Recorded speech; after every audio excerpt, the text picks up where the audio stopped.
Hi, I'm Ron Morton, certified elder law attorney in Mississippi. I want to talk a little today about planning opportunities that individuals and families have to qualify for Medicaid. As you've probably already learned through other videos and installments on this website, Medicaid has a strict asset limit that an individual must fall below before they qualify for Medicaid benefits. So the question frequently comes then, well, how does an individual reach that asset limitation? Certainly one way to meet that limitation is to simply spend your money.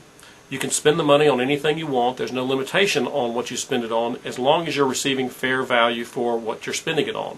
So you could go buy a new car, you could go to the doctor, you could go to the dentist and get new teeth if you wanted to. These are all permissible spend downs under Medicaid law. There's no limitation on how you can spend your money, merely that you receive fair value for what you're spending it. Another frequently utilized strategy is to convert non-exempt assets to exempt assets.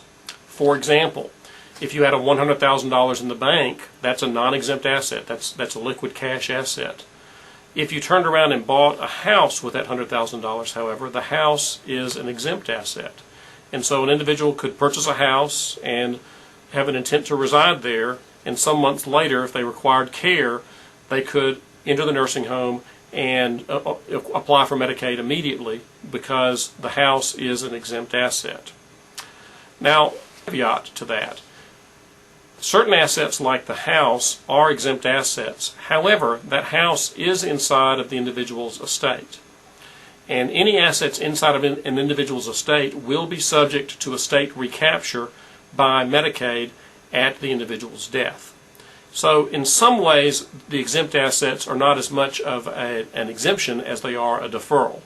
Medicaid allows you to qualify for Medicaid benefits immediately, but Medicaid is entitled to reimbursement out of those assets from your estate at the time of your death.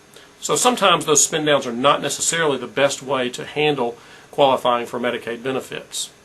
A final way to qualify for benefits is to engage in a series of gifting or other strategies that are permitted by federal law.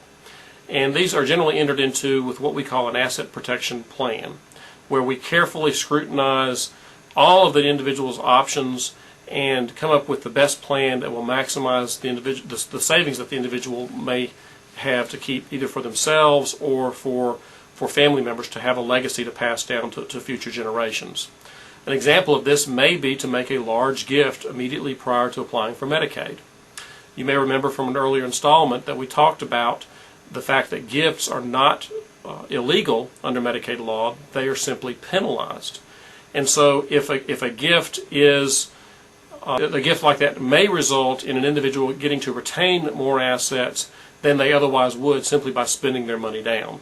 Again, this varies from person to person depending upon income, depending upon other assets, and depending upon what the penalty divisor in effect is at the time that the Medicaid application is made.